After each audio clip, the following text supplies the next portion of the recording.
ang akong pangutana, ang ngalan nga Seventh-day Adventist, kaya di na makita bisan sa iyong Bible. Kanus nagsugod. Kaya sa inyong libro, na mabasa kung kanus ahing gawas ang ngalan Seventh-day Adventist. Naana sa inyong libro, kanus ang tuiga hinggawas. Pagwinil, apit ako mukha kayo. Ha? Mula ko, naga? Mudagan ka dayon, ha? Masayro, bitaw ko. Hindi sa yaba ko income. Sige. Manjo. Oy, Bible ni mo, Brother Manjo, ikaw ha, budagan ka, biyaan mo yung imong armas, ha?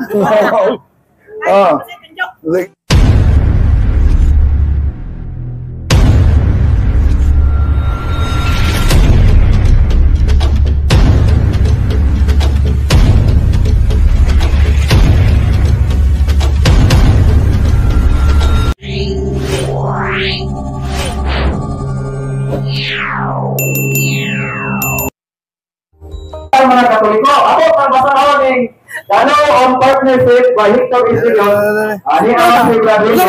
Microphone. Ato ka kon nini. Nabasig ko na.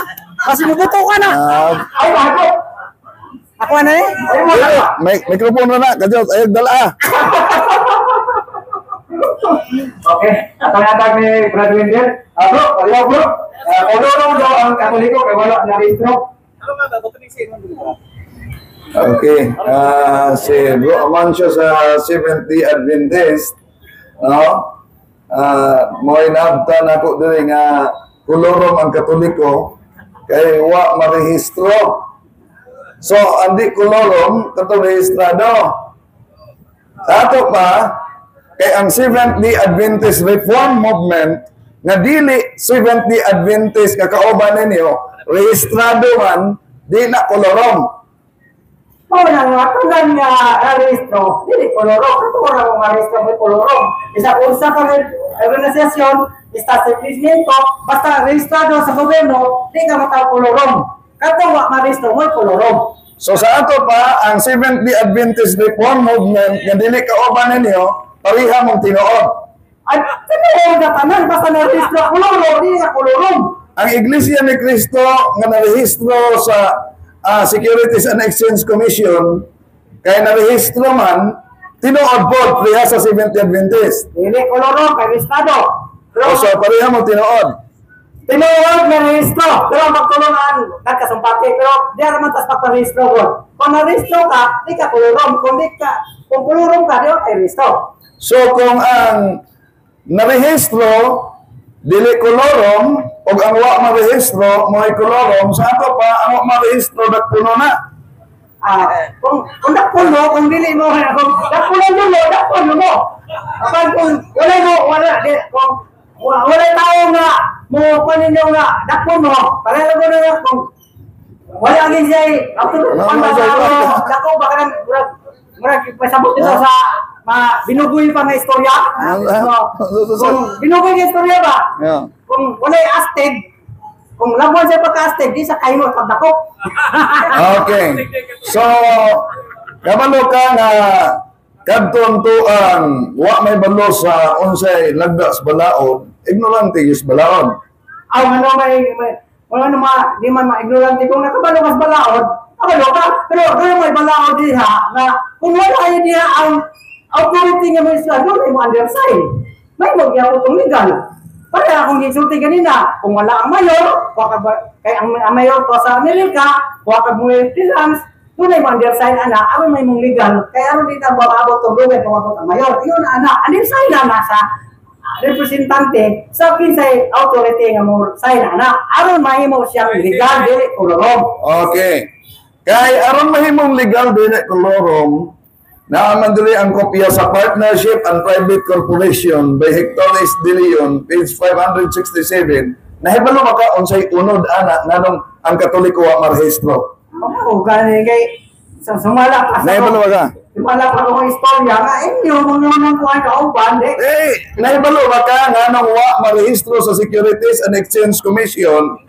Sumala sa Partnership and Private Corporation by Hector S. De Leon. Alibay ra na. Di nahibalo maka. balo anak pero alibay na. Ano uban mahimo? Ano uban mahimo ang lagi? Oh, sige. Kinahibalo man ka, unsa nila nakasulat sa giingon nimong alibay? Alibay ka na ano man. Unsa lagi nakasulat? Dili pwede resto kasi Kristo pa sa langit. Kano pwede man lagi ng uban nga Kaya ang akong pangutana, kay alibay man ka na unsa may nakasulat sa Partnership and Private Corporation by Hector S. De Leon, page 567. Mao lagi karon nga isot ito inyong Unsa inyong istorya, inyong explanation nga dili pwede marehistro ang Katoliko kay wala na si Kristo sa yuta. Inyo dai papirmahan sa inyong representante sa Papa, pwede man na. Ang akong pangutana ba unsay nakasulat kay ang imong gisulti karon dili na mao nasulat. Ha? Ingon ka nahibalo ka. Ang Seventh-day Adventist nagsunod sa Ten Commandments, dili mamakat. So kung nahibalo ka, wa ba ka mamakat sa pag-ingon nimong nahibalo ka o wa di kay kahibalo ka ron?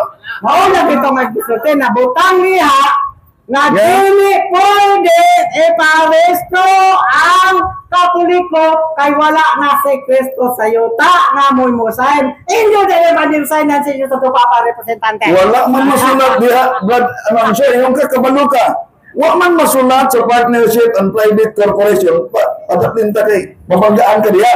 Oh, mas makulorong ka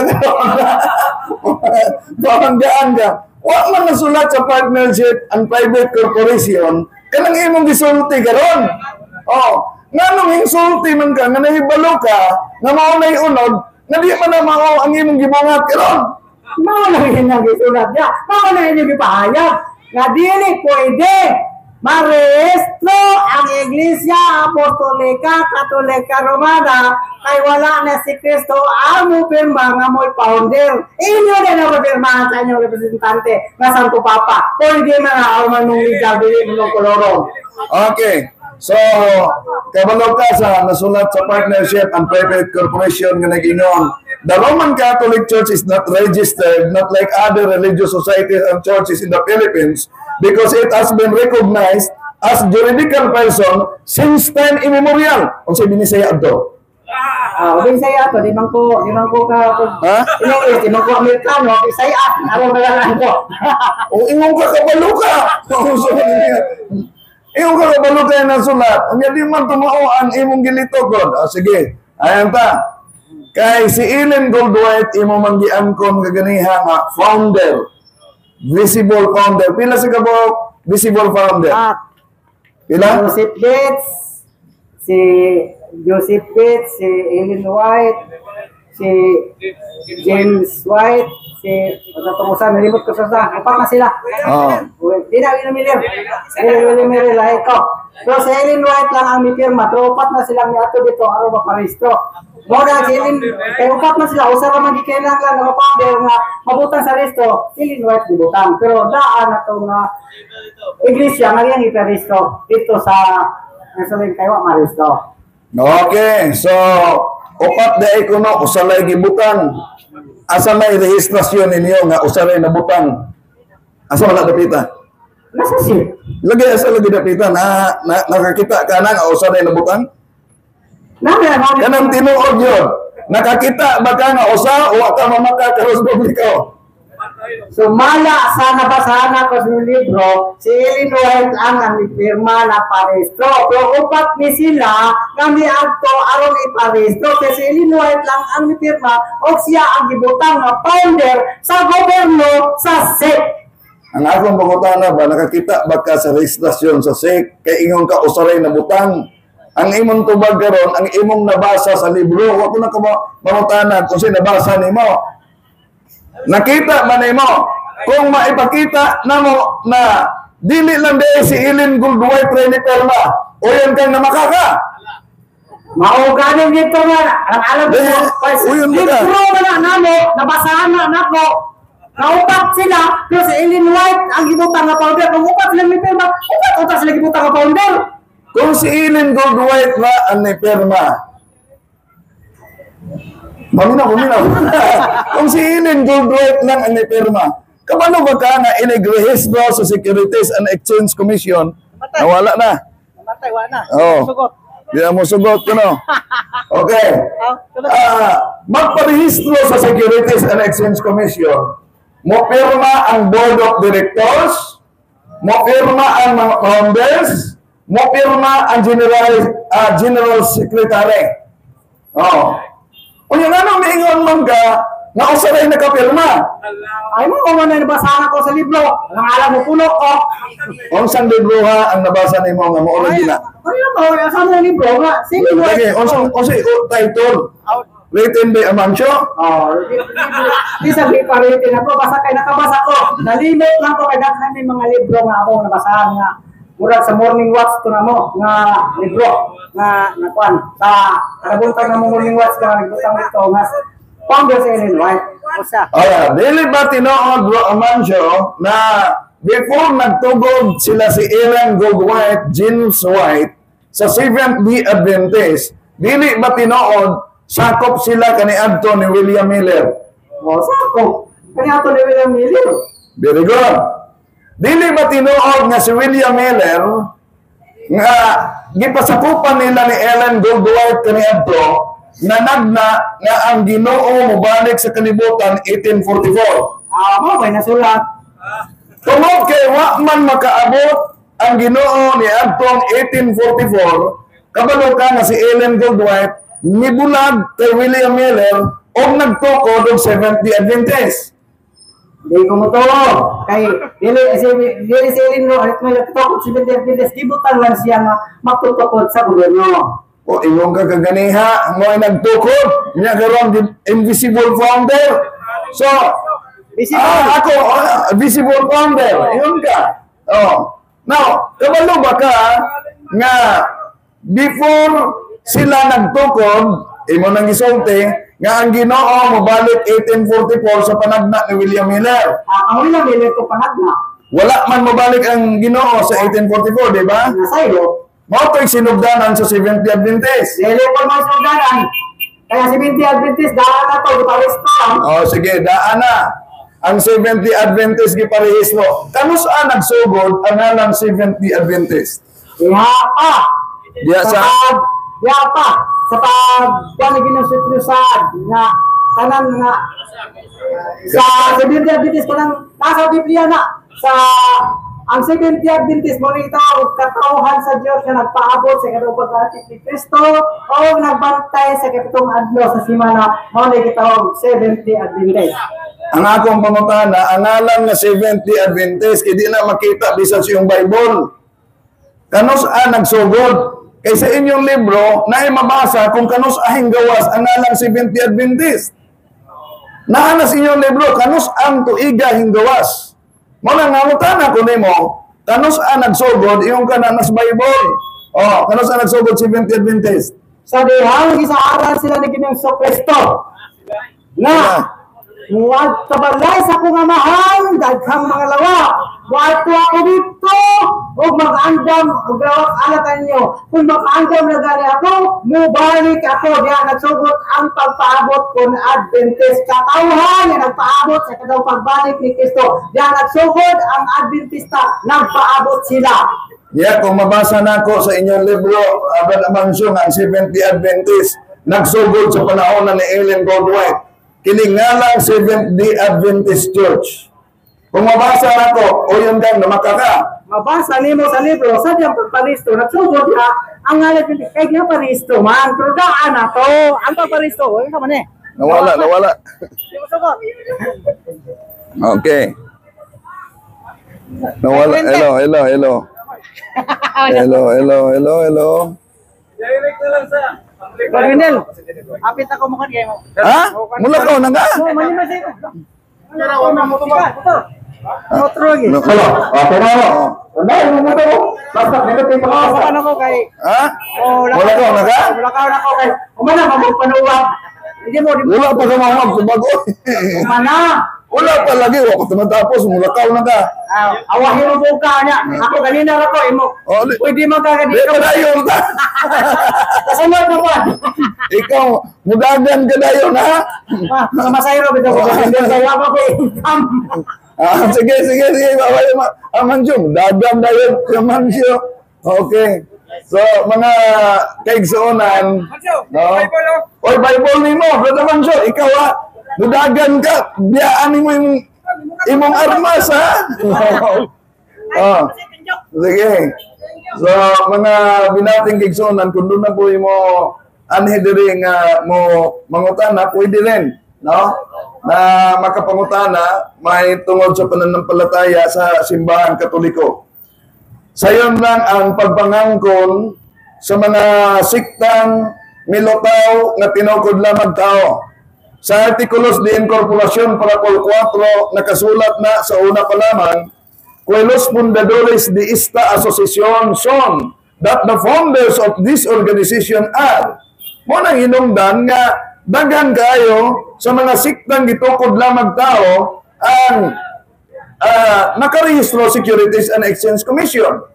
Lamang ang simbahan Katoliko nga giingon nilang kolorong na as Partnership and Private Corporation by Hector S. De Leon. Sa Partnership and Private Corporation by Hector S. De Leon, nagingon, Roman Catholic Church is not registered, not like other religious societies and churches in the Philippines, because it has been recognized as juridical person since time immemorial.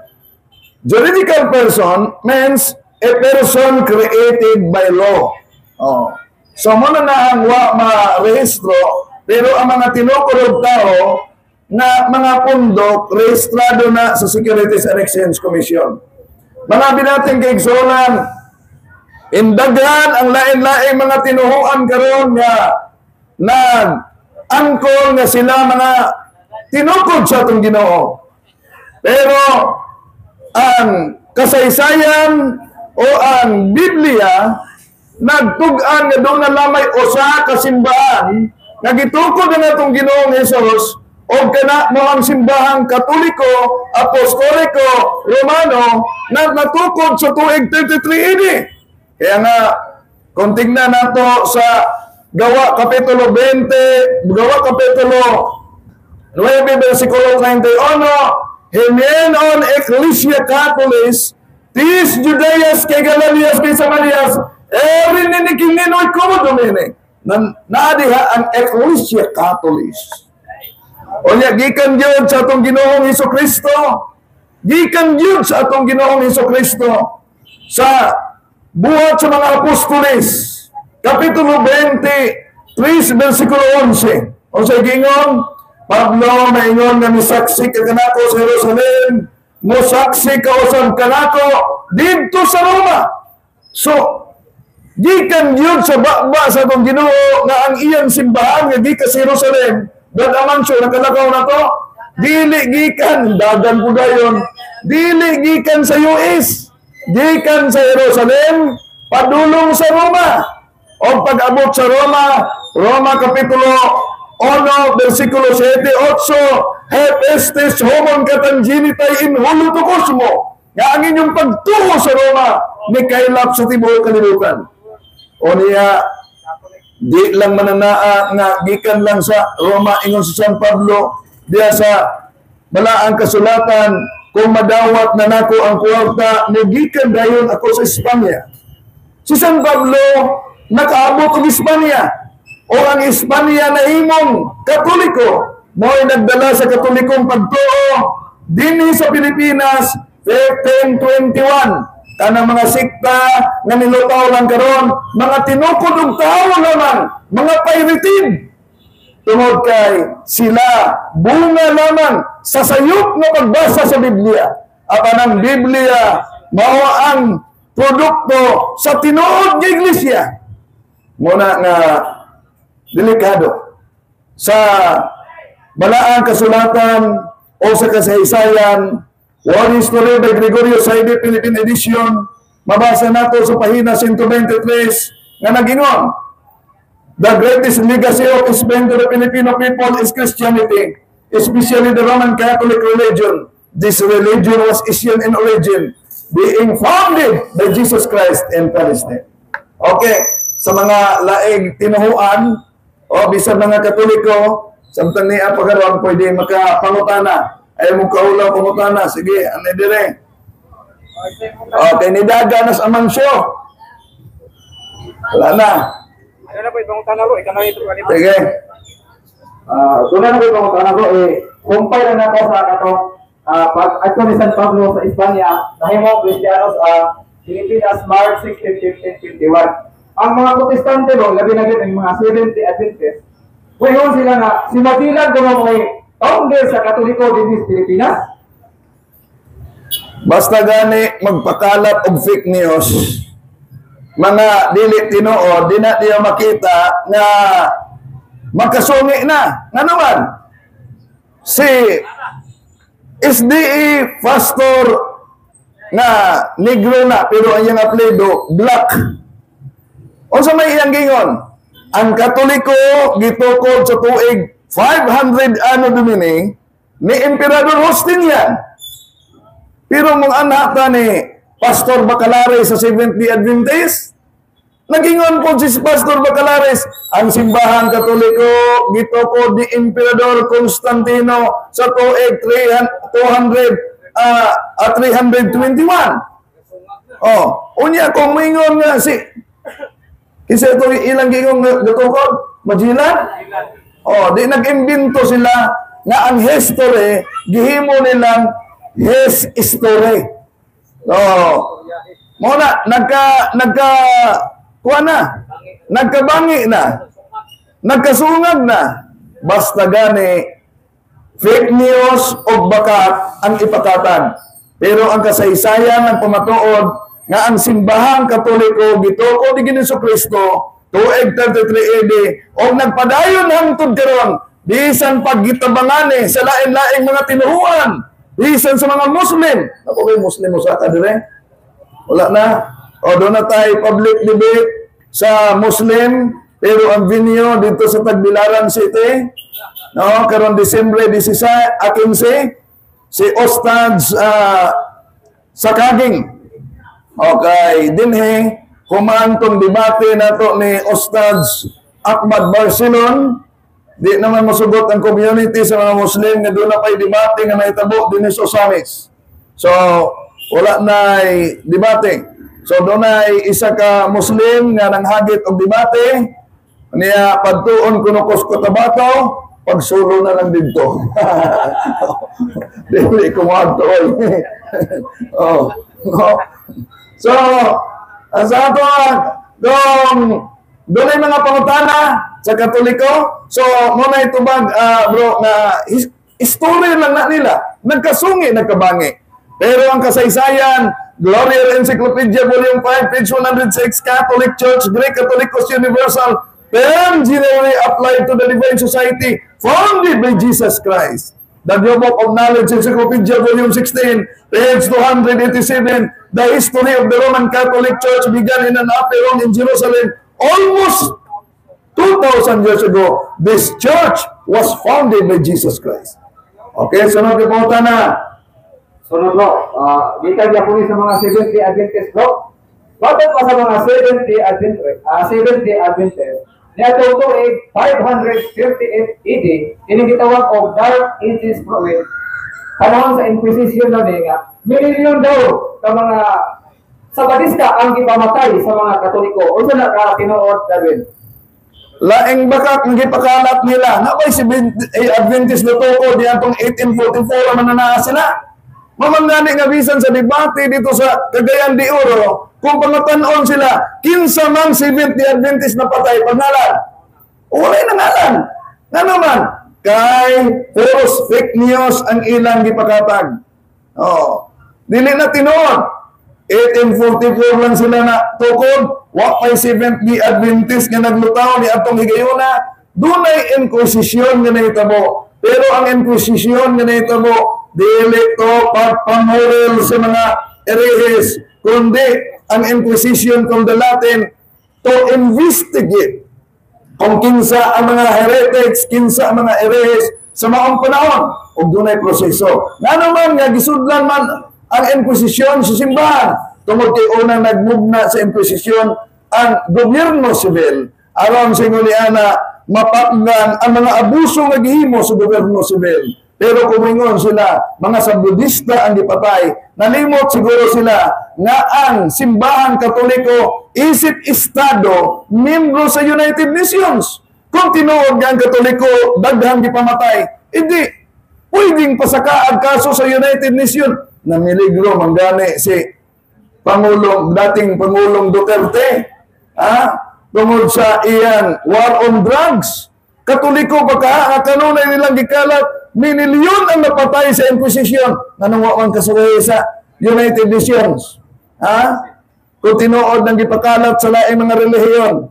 Ang Katoliko, daghang gipamatay. Lakip na ang Seventh Day Adventist. So, nagpakalat lang fake news ang mga Seventh Day Adventist o mo hinumdan nga si Mancio, ni Karitel og dagan karon. Sunod bro, kaya may isaga dito, pakimusta na mo panahon yung kasnaga din eh. Gamiton sa mga Seventh Day Adventist bro, nasulat sa Daniel 7:25, nga doon ay leader nga nag-usap kuno sa balaod o sa sugo sa Dios. Ang ilang ipunting nga ni Rowen, ang adlaw ipapahulay. Kunya ilang ipasangil, ang Santo Papa kuno sa Roman Catholic Church maoy gipasabot kung sila katinuod lagi. So sayop sila sa konteksto sa Biblia, no? Kay ang gitumbok niya na usaman ka hari nga mo'y miguba o ni usab sa balaod sa mga Hudyo kaniadto, no? O niya mo lang ginaang ipakalat sa Seventh Day Adventist kay di man sila mahadlok mo himo og mga kabakakan. Diangkon manggani na sa ilang pastor nga si Pastor Cesar Dizon nga ang tiara sa Santo Papa gimarkahan lang nilang Vicarius Filii aron ipatuo nga diha sa tiara may nakasulat na Vicarius Filii. Og dili lang na mga kaigsuonan. Tanawa ko ning gibuhat sa Seventh Day Adventist mo to ni karatag dagang tao sa Mancio. Ano man? Niadto pa lang nagpakatag sila og usa ka gipatuo nilang madre nga gikan kuno sa Vatican. Namatod pa kadtong madriha nagsulti kuno nga dito sa Vatican duha ka buok ang Vatican. Vatican I, Vatican II. Abi niya nga ang Vatican I, Vatican II building, dili council na ay konsilyo na, di na building. O niya nakita kuno niya nga Santo Papa si Pope John the 12. Kung si Pope John the 12 ang yan nakita nga Santo Papa, kanus ama na Santo Papa, nga niadto ko man na ang 10th century. So, unsa na may pangidaron ang nanaan niya? No? So, ganito nila ang bisan unsang mga propaganda batok sa simbahang Katoliko sa tinguha nga ang simbahan Katoliko o ang mga miyembro niini madala nila ngadto sa ilang peke nga sikta. Okay? So, doon ay pangutana, ayaw kaulaw. Kung doon na may pangutana. Karabang giingon nila nga, mingon ko ang balang kasulatan nga, balaan na ang adlaw Sabado. Unsay balaanon ang Sabado o ang Domingo? O muna ay kasagaran pangutana sa mga Sabadista. Una, ang punong Sabado, equivocal term na kung gamiton nila ang Douay Version Bible, balaana ang adlaw Sabado. Pero kung sundo nila na ang diha sa San Juan Kapitulo 5 na gipahunong ni Jesus ang adlaw Sabado, diha pa lang mo na ang ilang interpretasyon. Sa English balaana keep holy the Sabbath day. Ang Sabbath diha mo nagihubad Sabado, pero dili na literally Saturday. Pero unsa man ang adlong ipapahulay nga bisan si Ellen Goldwhite nag-isgot nga adlong ipapahulay na anas libro na Acts of the Apostles ni Ellen Goldwhite nga ang adlong ipapahulay gihisgutan sa Ginoo pinaagi ni San Juan sa Revelation Kapitulo 1, Revelation chapter 1 verse 10. Unsa may nakasulat sa Revelation chapter 10 sa Lydian Translation Bible before ever later. I was worshiping on the day of rest when I heard voice behind me. Day of rest. Unsa man ang day of rest? Adto sa Spanish Bible sa Revelation chapter 1 verse yo voy en el Espíritu en el día del domingo. So, ang day of rest, domingo. Busa, kung tanahon ninyo ang diksyonaryo, ang Friday, adlong igpapahulay sa mga Muslim. Ang Saturday, adlong igpapahulay sa mga Hudyo. Ang Domingo, adlong igpapahulay sa mga Kristiyano. Busa kung Kristiyano ka, ang imong adlong igpapahulay Sabado, ikaw ray Kristiyanong nawala sa passing sa adlong igpapahulay. No. Dimino.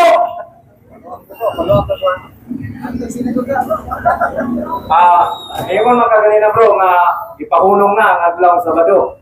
Pero doon na may si Bo Francis, ingon mga sa iyang libro nga, ang tutulo karon nagpadayon bangon ang adlaw ang ipapahulay sa mga Hudyo. Unsa man ka tinuod bro? Ang mga Hudyo nagpadayon hangtod karon. Oh, pero sa mga Kristiyano, unang Domingo na, no? Ang adlong igpapahulay. Revelation chapter 1 verse 10, I was worshiping on the day of rest when I heard voice behind me. Sa Spanish Bible, yo voy en el Espíritu en el día del Domingo. Supat ba kitang mga Katoliko na ang Sabado adlong igpapahulay? Dili ta supat, adlong igpapahulay na sa mga Hudyo. Pero supat na kumingon sila na adlong igpapahulay na sa mga Kristiyano nga naman. Si Ellen Goodwhite nga founder sa Seventh Adventist, ang iyang adlong igpapahulay kaniadto Domingo. Kay membro na siya kay William Miller, millenniarism. Pero si William Miller na ang Ginoo mobalik sa 1844, wa man mobalik. Si Ellen Goodwhite nagtukod og iya. Ang iyang kauban usab nga si Charles T. Russell gatukod og iya. Jehovah's Witnesses. Kang Ellen Goodwhite nagtukod og Seventh Adventist. So therefore, Jehovah's Witnesses and Seventh Adventist produkto sila sa sayop nga panagna ni William Miller. Oh, so produkto lang na sa sayop nga panagna nga sekta. Okay? Ana ay kibabo si Brad Lord John again related yapon sa Inquisition. Na daw sa Google o sa Facebook ba to nga nag-ingon nga si Pope Gregory IX nag-authorize kuno sa Inquisition. Tinood man na nag-authorize sa Inquisition kaya Inquisition to investigate. Pero ang Santo Papa, nagkondina siya sa mga abuse o nagpagawas pagdekreto na kinsa katong prinsipyo hari na mohimong abuso sa Inquisition, i-excomulgar siya sa simbahan. Tinood na, pero dapat kumplituho nila basa. Kaya kung dili nila makumpleto basa, parihara nagmagbasa mo ang papel nga nakasulat, ang lapok maayo alang sa mata, kuha din mo lapok, nudlod sa mata, di buta. Kaya wak man tiwas sa pagbasa, ang lapok maayo alang sa mata, kung kana gusto kang mabuta. O na day sumpay, no? O na likay-likaya nila. Sunod, Bradley, kini sa Isaiah 66, versikulo 17. Nga, ang mga nagkaon o unod sa kaning baboy, sunugon kuno sa kalayo sa impyerno. Kung sa kita mga Katoliko, sunugon kuno sa impyerno gawin. Na, wa nila na mabasa sa ilang The Last Day Event Magazine. Sinulat na ni Ellen Goodwhite. O siya nakasulat sa Last Day Event Magazine na sinulat sa ilang founder. Ang Seventh-day Adventist na dunay dakong kahayag sa punto sa kaigayunan, pagayud-yuron sa impyerno. O kung di sila mukhaon kuno ay baboy, o niya ang katumanan des Isaias 66:17 ang Katoliko sunugon. Nanong giingon man sa ilang libro nga ang Seventh-day Adventist yud-yurog impyerno. Naglisod yun ang mga sabalista nga paso na usaon nila pagkasalo. Kinaaman na sa ilang libro. O niya, gawas ba? Wa ba di sila kay balong mabigsan sa magazine sa Seventh-day Adventist, The Adventist Magazine. Si Ellen Goodwhite, pahina 9 na isyo ni adtong 1999. Sa Seventh-day Adventist Magazine, pahina 9. Si Ellen Goodwhite and James White nagkaon og baboy, karning baboy. Naana silang magazine. Imposible buwa mabasa na sa Sabadista. Si James White, supak siya kaniadto, may sulat siya na bawal ipakaon ang baboy. Supak si James White. Naas ilang magasin nga si Ellen Goldwhite o si James White nagkaog baboy. Pero tanawa ang mabasa sa Biblia. Nga kutloon po nila, buhat sa mga Apostoles, Kapitulo 10, versikulo 10, 15. Nakakita si San Pedro sa diyang gigutom siya, nga dunay gitunton, nga panapton dito sa taas. O niya, tuwa dito ang tanang sulod, gitagop at antil. O niya, may mando, gikan sa langit, umbingon. Hala Simon, Pedro, pag-ihaw, o kaon diha. Unsay tubag ni San Pedro sa 14, dili ako Ginoo, kay wa pagyud ako makakaon og mahugaw sa tibuokon kinabuhi. So manunaan mabasa. Pero ang tubag diya sa 15, ayaw isipan nga hugaw ang bisan unsang gihinluan na sa Dios. Kabalo mo kung sa interpretasyon sa Sabadista na ang gipasabot di kuno ana tawo, dili baboy. Imagine, tao ang gipasabot, ang mga hintil ginluan na sa Diyos. So kung literally ang mga hintil lang ang gipasabot, buot pasabot, ang sugo sa Diyos, Pedro, pag-ihaw kaon. Para sa mga Sabadista, ang tao pwede ihawog kanon. Imagine, dili pa kaon ng baboy sa Sabadista, pero tao pwede na. Ano ba yan? Ona tumad sa mayo kong mga Lasa lang ni Brethren. Kanang sa Isaiah 66, 22 o 23, Brethren, ang adlaw ipapahulay kuno, Brethren, magpadayon hangtod sa bagong langit o bagong yuta. Tinuod na, magpadayon yun ang adlaw ipapahulay. Pero kung unsang adlaw, o niya ang Domingo. Kay ang Domingo, gikan sa Latin, Dies Dominica, the Lord's Day. Adlaw Ginoo. Pero ang Saturday, unsa man ang Saturday, gikan man na sa ngalan sa Diyos nga planeta, sa planetang si Saturn. Wa na usab, mo'y gisunod sa mga Seventh-day Adventist. So magpadayon ang adlaw igpapahulay, pero unsang adlaw, Saturday pa, dili, kundi mao na gitawag Domingo, Dies Dominica, adlaw sa Ginoo. Revelation chapter 1 verse 10. Ano ko din, last bro? Kaya naingon ni goodness of God, usa ka magawa ni sa Seventh-day Adventist, Brethren. Nga matupad niya nga, ang original kuno nga nag-celebrate sa Halloween, mao ang pagano, nga gitawag og Samhain. Gikopya lang kuno nato mga Katoliko. Ngano ba kuno, o usa pa kuno, Brethren, ang sinuganan kuno sa pasaulog sa All Saints Day, Mayo 13. O ngano kuno gibalhin sa November 1, o pa kuno ipasabot nga nag-align o wing-align ka sa selebrasyon sa mga pagano. Mao na gitawag pagan fallacy, no? Pagan fallacy sa mga ano man. Kung mingon sila nga ang unang mga nag-celebrate o nag-ibo mga pagano, nalimot di ang Seventh-day Adventist nga bisan sa kalendaryo nato karon Gregorian calendar, una ana mga pagano. Pero gi-Christianize na ni Pope Gregory XIII. No karon, kung dili sila mo dawat nga nakauna pagano, ang kalendaryo nato karon Monday, Tuesday, ang mga ngalan man sa mga Diyos mga pagano. Nganong gidawat man sa lain-laing relihiyon karon?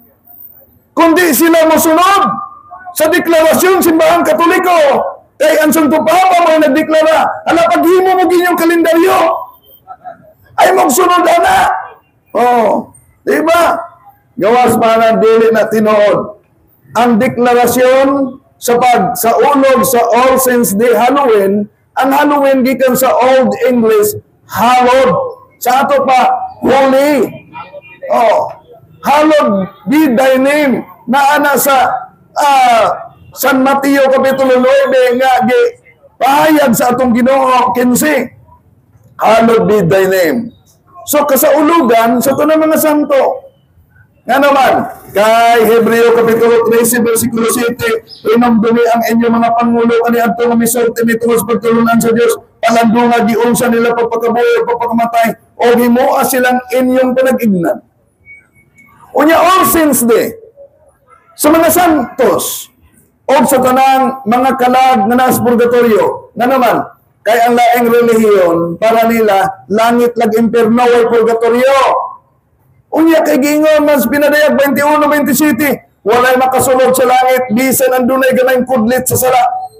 Unya laktawan nila na kung way makasulod sa langit bisan dunay gamay kudlit sa sala, kung langit lag impierno, di puro sila barbecue.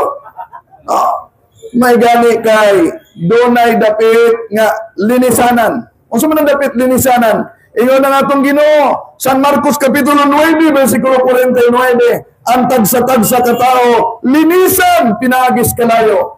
Kanang kalayo nga mulinis niya, di yun na impirno.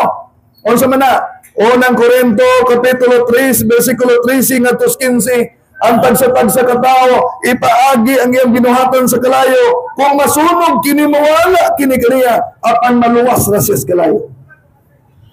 So kanang na lugar mo na gitawag sa simbahan o purgatorio. Tumusupak ang laing reliyon. Why purgatorio? O sa manang naang dapita. Kundi na purgatorio. Naingon na natong Ginoo, San Mateo Kapitulo 5, versikulo 26, hinumdumi kini, bilangguon kamo dito, hangtod nga kabayaran ninyo sa hingpit ang inyong multa. Ang buhi na ba ang bilangguon? Dili. Unang Pedro Kapitulo 3, versikulo 18-19, doon ay mga espiritu nga nabilanggo, o giadto ni Jesucristo nagwali siya sa mga espiritu nga nabilanggo. O sa mga espiritu nga nabilanggo sa Spanish Bible, yo hoy en el espiritu en el dia, sa Spanish Bible gitawag na siya purgatorio. Anos tales predico mucho tiempo el espiritu por boca de la publicación del arca, el padre se entiende, el por cárcel, el purgatorio.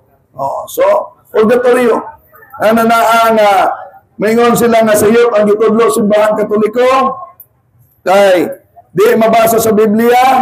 Ang Katoliko dili pa pareha nila Bible alone, pero bisan ang pulong Bible alone, Biblia lang, di na mabasa sa Biblia, imbento lang na nila. O ang Katoliko siya ang hinungdan nganong na Biblia karon. Ang Biblia produkto sa tinuod nga simbahan, pero ang daghang lain-laing mga tinuruan, produkto sa sayop na pagsabot sa balaang kasulatan. Mga kaigsuonan, hindagan naman itong kaganiha. So, nga atong may pangutana, wa naman mo doon, pangutana, napa? Okay. Pangutana pa din, no? Ang mga sibi na dito, siguro ng mga sikta, kung umanit ang mga reference, Bible man o mga encyclopedia, word story, usa na kanang word story Ryan o kanang encyclopedia nga panggamit ato sa Katoliko, ingnon nila nga pugos. Usa mo pagkasulti ni mga kabyan. Di sila kugi kay sila mamaligyan mga libro kasuroy-suroy. Nya kanang ilang libro di man Biblia. Di bugos na ilang baligya. Ay na sila pabaligya na. Unsa man niya sila. Mo na moingon na lang sila bugos nga naman kay maipit man sila sa kasaysayan. Di ingon des kasay matod pa sa usa ka protestante nga na-convert sa Katoliko. Ang paghunong sa pagtuon sa kasaysayan mao ang pagkahimong protestante. Pero ang paghunong sa pagka-protestante mao ang pagtuon kanunay sa kasaysayan. Nakita ba ninyo ang laing relihiyon, bisan 70 Adventist, bisan Muslim, bisan 60 ni Jehovah, o grupo sa Iglesia ni Cristo o guman pang mga relihiyon. Ang ilang atake, gikan sa doktrina, padulong sa mga membro, hangtod sa Santo Papa. Di mo makadungog na dunay pastor nga nag-atake sa nagtuod sa Katoliko. Kung sayop ang pagtulunan sa simbahan Katoliko, dapat atakihon nila ang gatukod sa Katoliko. Dapat atakihon nila ang founder. Pero nga nun, di man nila atakihon ang founder. Tungod kay kung atakihon nila ang founder, mapugos sila pag-abli sa kasaysayan o pagtan-aw kinsa gigatukod dinhi o ang tanang kasaysayan nagingon nga way laing simbahan gitukod sa tong Ginoo kundi ang simbahang Katoliko lamang. Mga kaigsuonan, ang pagkailad masinati sa lain-laing paagi. Apan napaka-peligro pag mailad ka sa relihiyon kaya nanirikado lakip na ang atong kalag. Daghang salamat, maayong hapon ka akong tanan. To make his message known is our responsibility. So here we are to pledge our lives to the